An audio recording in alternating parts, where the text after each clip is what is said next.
Welcome to this troopy episode, this broichy, troopy, goofy episode, where we are continuing our rewatching of pilot episodes of classic cartoons. And if you have watched some of our other content, you might have heard us talking about how we want to do like a Disney, Nickelodeon block, a Fox, or just a variety of different content animations. Yeah, animations.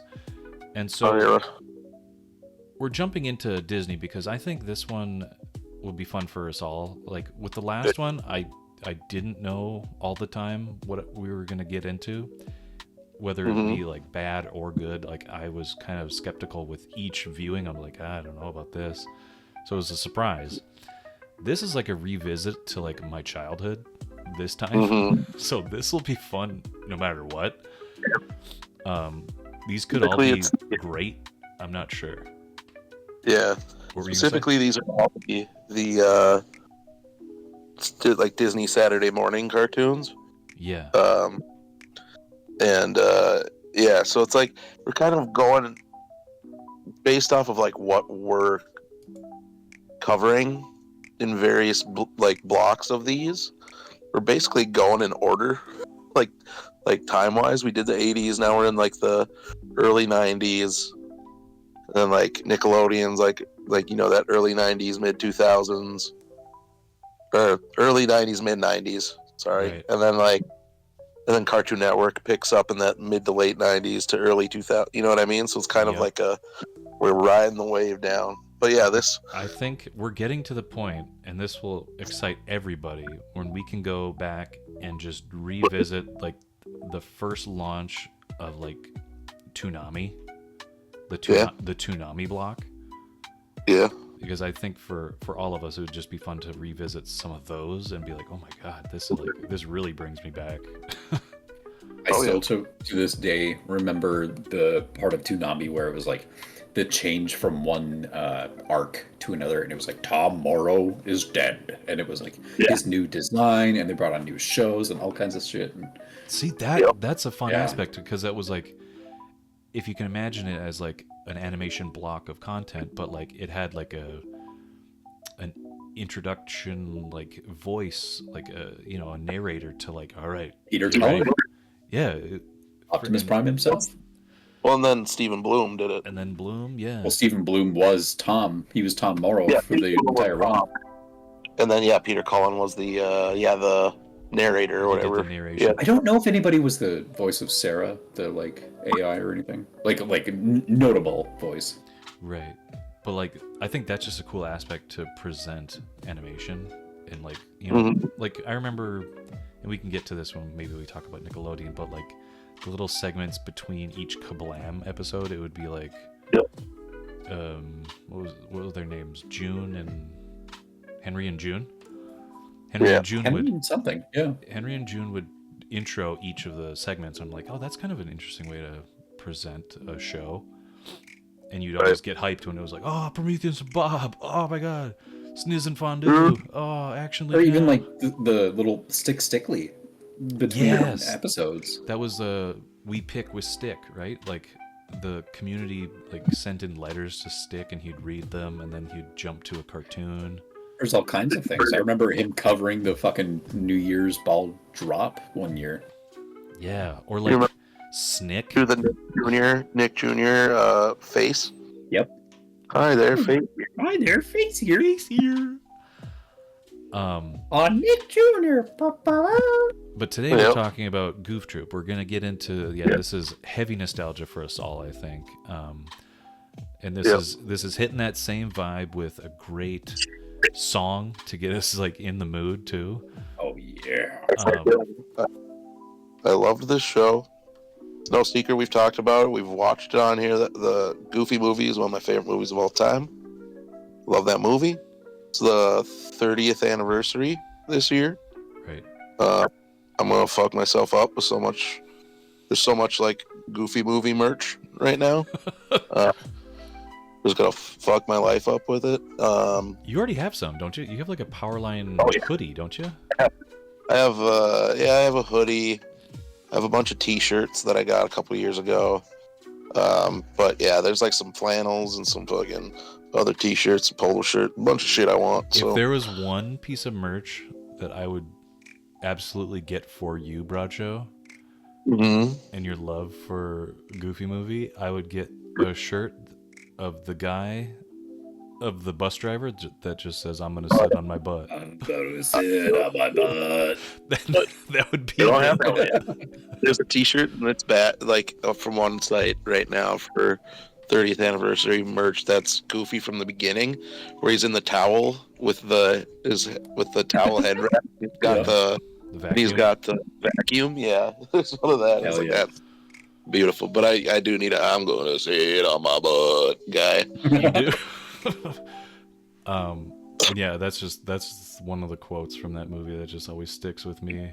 And then Lester's Possum Park is great. Yeah. I've got a Lester's Possum Park T-shirt. There you go. I think I knew you had that too, but yeah. Bigfoot when it's like close up when he's doing the little finger dance and shit, listening to Staying Alive. Yeah, I got a T-shirt with that on it. Yeah, dude. I never thought about it, but Goofy and Bigfoot both pull off that similar face where they do that like chagrin, like you know what I mean, like the big ass smile. Like when he's like kind of embarrassed when he like walks in on that dancer at the Powerline concert. Is that what it is? Is that the moment? And when he pulls his snout down, that one. Yeah. Oh. Well, it's like a sheepish grin. Yeah, like you're saying. Like both of them have that kind of cheesy. But that movie, of course, is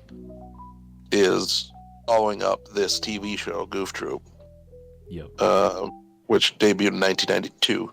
It's got much of the same voice cast, except for Max changes when he gets older. But yeah, it was a good time. I love it. I'm excited to watch it now. Yeah, same here. Yeah, love the goof. We're doing so much preamble. We're just gonna jump in and we're just gonna enjoy it. Love that goof. Oh, keep in mind, I love Goofy's fit in this too, dude. Oh, his outfit. Brown shirt and collar popping. Great early 90s dad fucking wear, dude. I love it. Yeah. Corey Burton. Oh, this instrumental, yeah.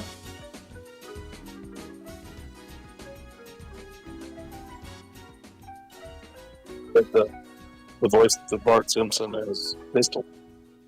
What? Yeah, Nancy Cartwright. I completely missed that. Shit. Mm-hmm. Nice. Well, there you have Yosh Berry. We just watched Goof Troop, episode 1, season 1. Yeah. What'd you guys think initially? I mean, we all kind of knew we were gonna love it, but best. It was a little bit up in the air, honestly. Like I didn't know what the pilot of Goof Troop would hold in store as far as like plot. Yeah. So I kind of left it to the whims of the winds. I just was like, I know it's going to be slapstick, and I know it's going to be of a fucking intro, but other than that, yeah, I think it's set up the series fairly well. Like Goofy lives with his son in a trailer in between two tall buildings in the middle of a city. That was a good joke. That was a really good joke. I genuinely thought they lived by a lake. And then gets a letter from Spoonerville, his hometown, and he goes back, and then his buddy from high school doesn't appreciate him and their friendship anymore, and thought of him as a nuisance because I think, from what I gathered, Goof made him miss the field or the touchdown, like he kicked the ball out of Pete's hands. Yeah, back in the day. And then now in the present, he's like stopping Pete from like having all the space for his boat and all these extra things that he wanted. Yeah, so he's like the house next door, so he could add on to his property essentially. Yeah, which is kind of an interesting premise. Like we already established that Goofy is all about just going with the flow. Goofing. Yeah, he's about goofing, but going with the flow, yeah.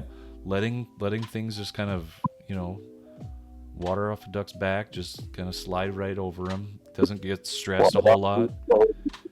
Always has an answer for everything, but then we have Pete where he's got that avarice attitude of just buy, and have more things and pristine things, and that carries on even into the movie, which is awesome how they kept that as like a staple for his character. Is he's just a materialist, and he has to have the nicest. Same thing for Goofy. Like he's just so easygoing. Right, and that the contrast between them, it showed in this how high strung Pete can get, but how like dedicated he is to like being a family man too. So like there are redeeming factors to both of them, because obviously he's got 2 kids and he's providing for them, but he's like doing it in like the worst way, whereas Goofy's like approach is a little bit different, but still he's a single dad, so he's trying to do the best he can. And his kid's having a good time, dude. Yeah, his kid's having a great time.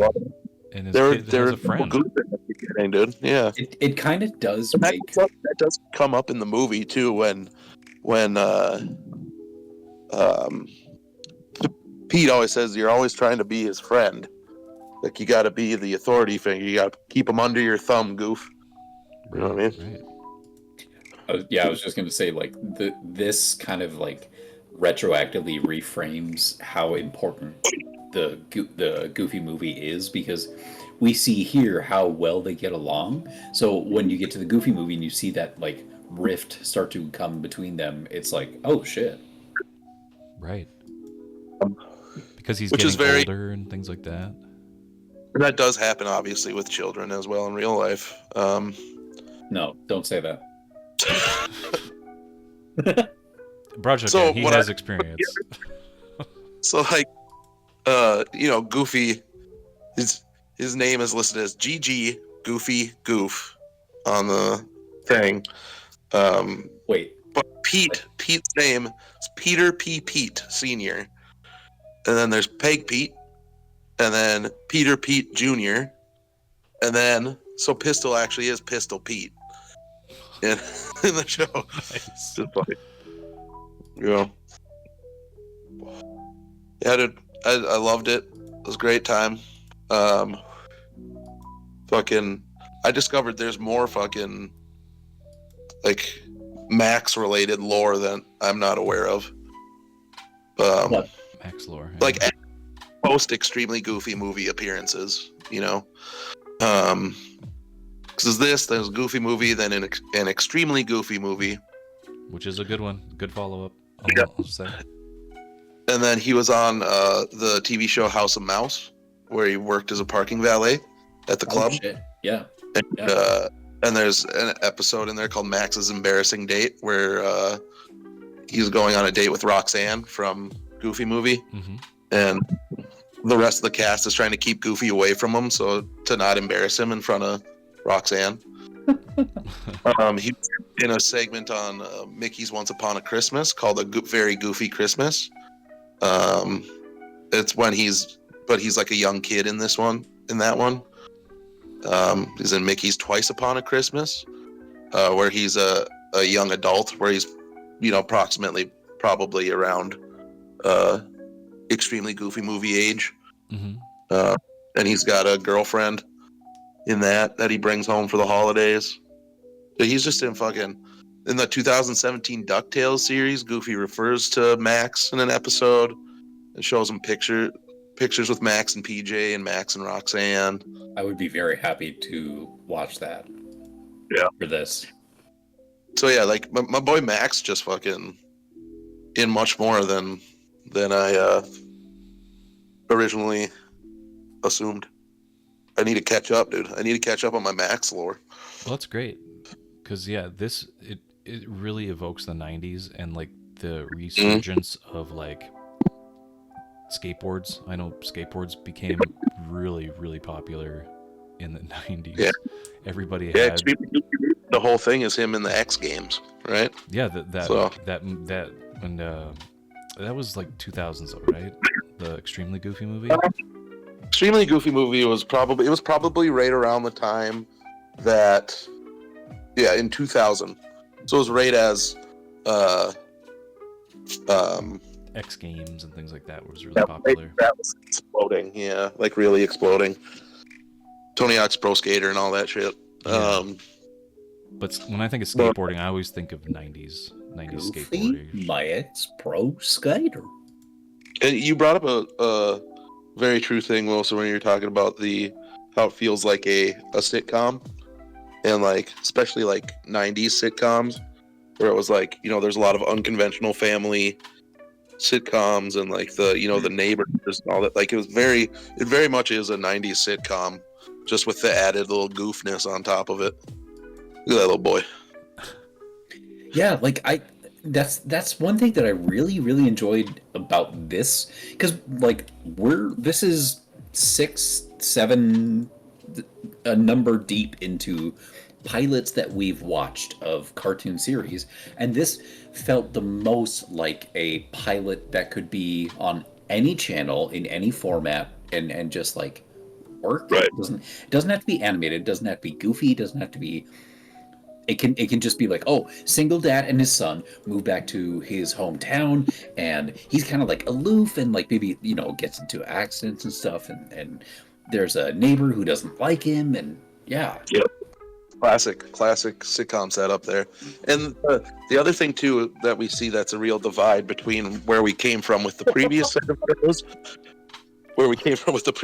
of shows, and where we're at now, is that the previous set of shows were just like not a whole hell of a lot of care in storytelling and stuff. It was just, here's some cool shit, buy the toys, you know? Right. This is actually like a show. Like there's actual story and characters and all that shit. Mm-hmm.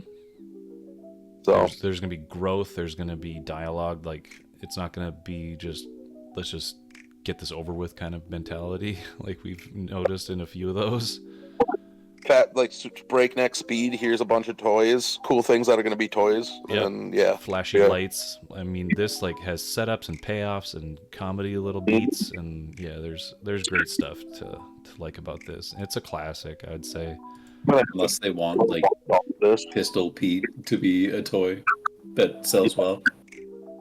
Yeah. I did have toys from this. I did have little like PVC figure of Goofy from this, and Max on a skateboard. When I was a little kid. I swear to God, if you said I had a Pistol Pete, you would have just shot me in the fucking face. Like that would have been hilarious, dude. Yeah, I'm gonna definitely. I want to watch through all of this. The 30th official 30th anniversary for Goofy movies, April 8th. Frame. I think it's April 8th. So maybe I can fucking watch all of that. All Goof Troop and fucking pay homage to the great Goofy movie when it is its official anniversary and watch it again. We should do that on our channel. Yeah. Oh, I'm down. If you guys are down to revisit the Goof, I'm down. Yeah, absolutely.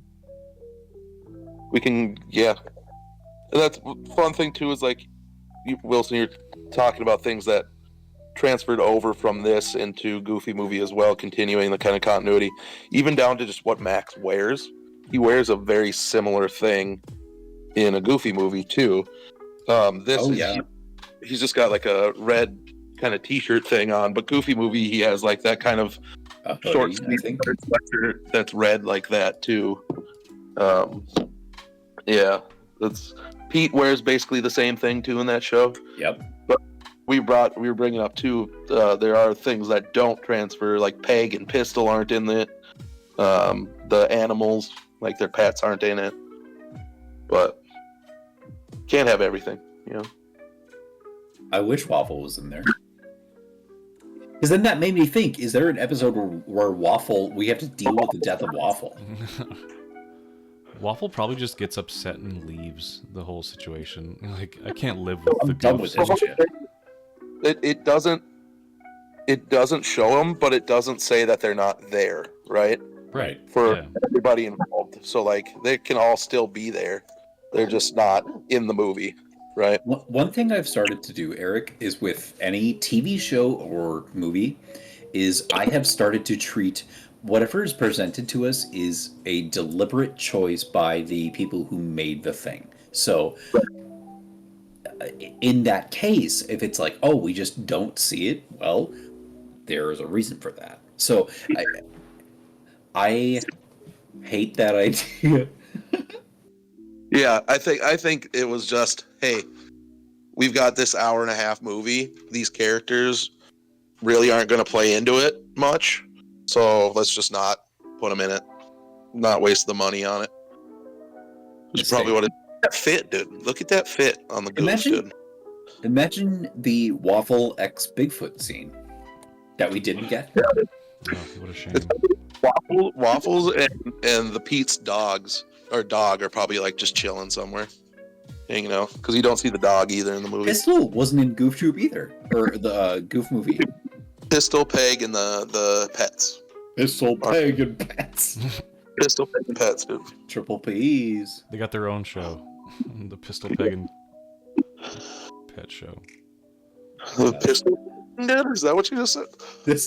This was a good time. I really enjoyed this. Yeah. Yeah. So what are we gonna do next? Like Tailspin? Give a little DuckTales. Give a little preview of what we got online on the lineup.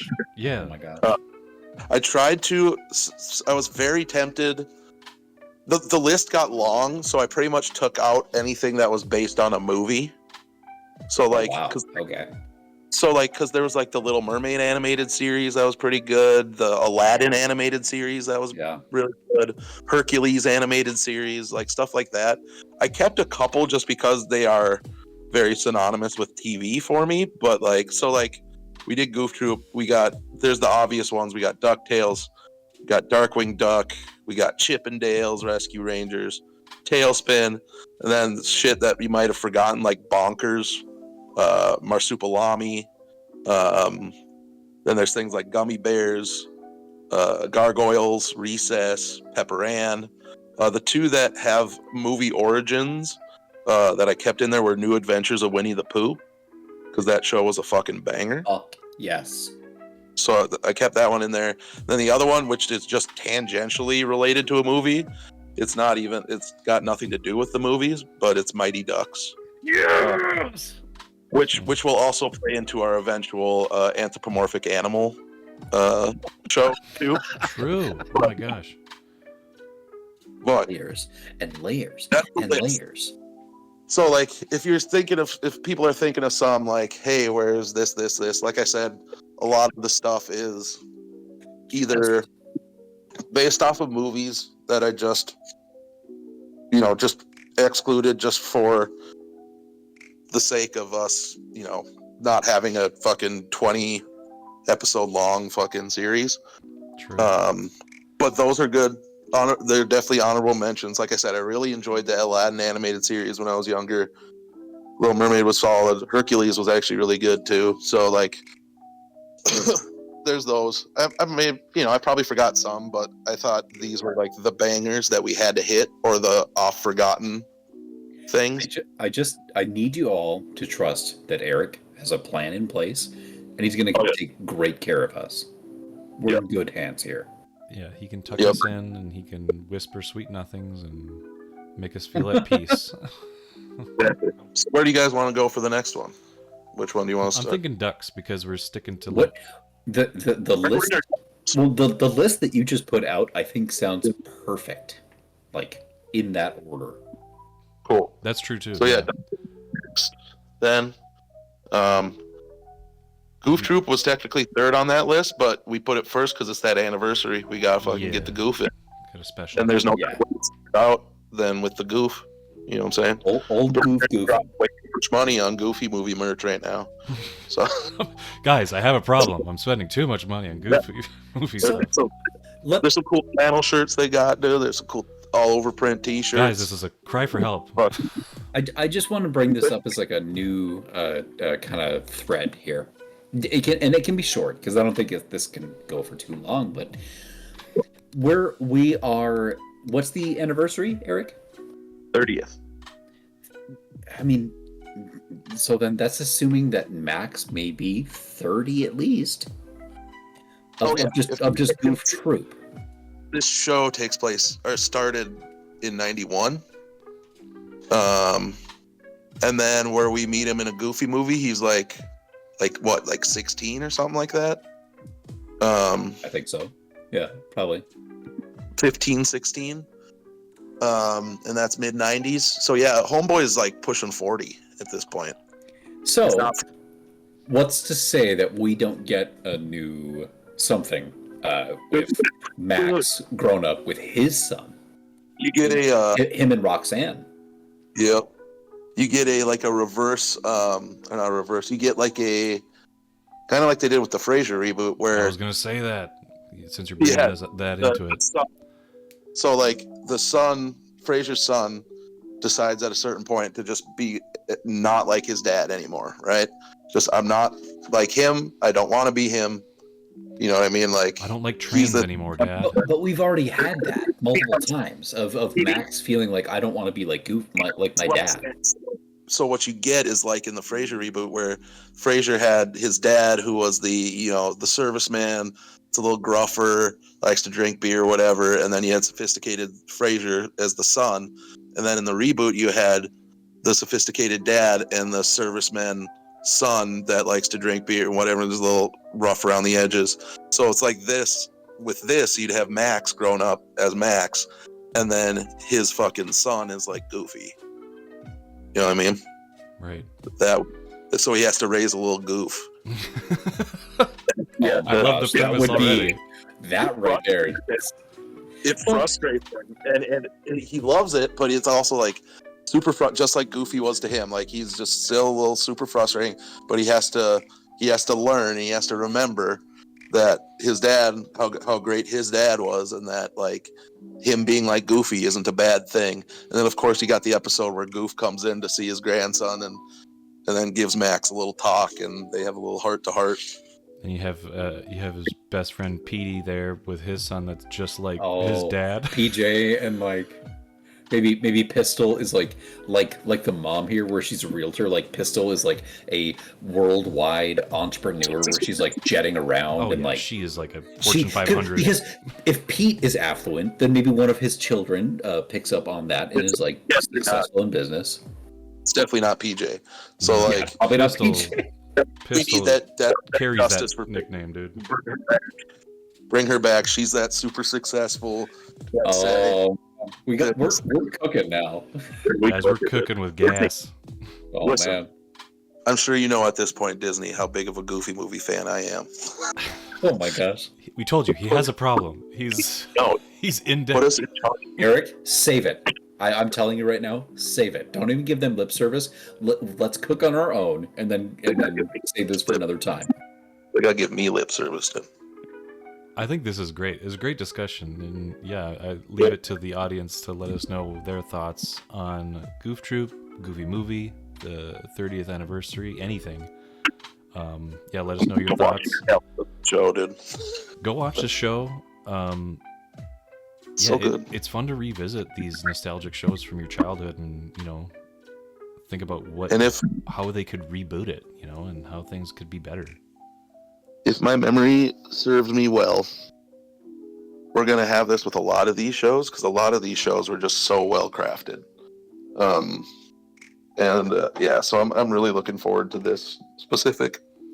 There's something about 90s Disney that really really hit. I don't think that you mentioned either of these, but did you say in that lineup Recess or Pepper Ann?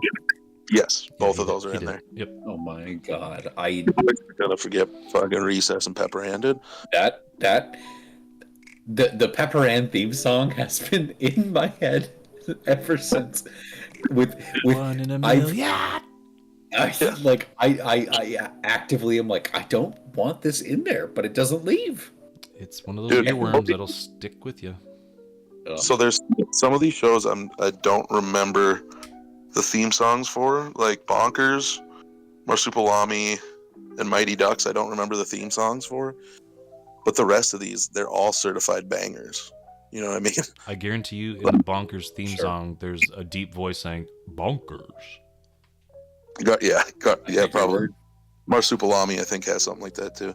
But like Gargoyles has like mostly an instrumental intro. It barely has an intro, if I remember correctly. Dude, I'm actually like super ready for Gargoyles. It's been a while since I watched that. I had, and again, this is off topic from fucking our Goof Troop discussion. I know we're like getting way off things, but I had a VHS of Gargoyles that was like a magic VHS that worked. Like you rewind it at this one point and then play it, and it plays a different part of the movie that you never saw before. What? And it never ever worked for me. It never worked. I was so pissed because Jonathan fucking Frakes was in the movie, and I was just like, God damn it, Jonathan Frakes. Not this time. A lot of stuff in Gargoyles. It's crazy. Yeah, there's so many anecdotes about these shows that I've want to talk about, but I'm like, I'm gonna save them for when we get to the shows, because I'm like, dude, there's there's this shit I just saw, there's all this. I'm like, no, gotta save it for the show.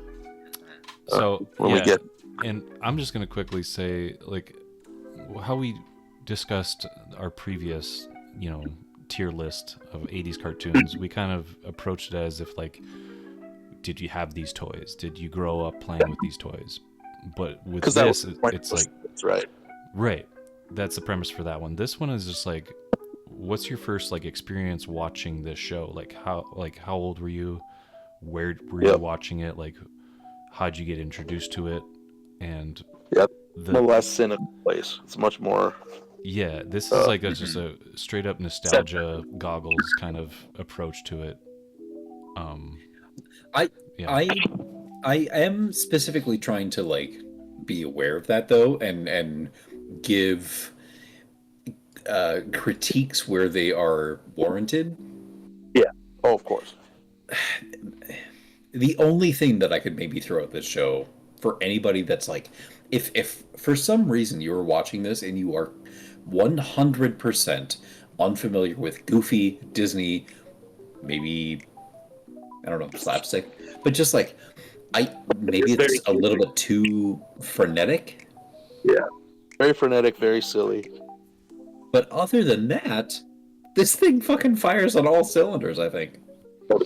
There's great, facial expressions. There's, great animation. There's great gags. There's a lot to like. There's just so much to focus on. And I'm excited to see what we jump into next. So stick with us, and Broadshow will take care of us all. Yep. Thanks for watching. In Broad we trust. In Broad we trust. In his dream soul, we all live. We all live in that dream. The dreamer's deep sleep. We are just figments of that dream. The dreamers and me. Aw. Oh. That just makes me think about David Lynch and Dreamers, and we all just live inside Broadshow's dreams. We live inside a goof. Well, yuck and good night. Yeah, go yuck yourselves, dude. Good yuck and good night.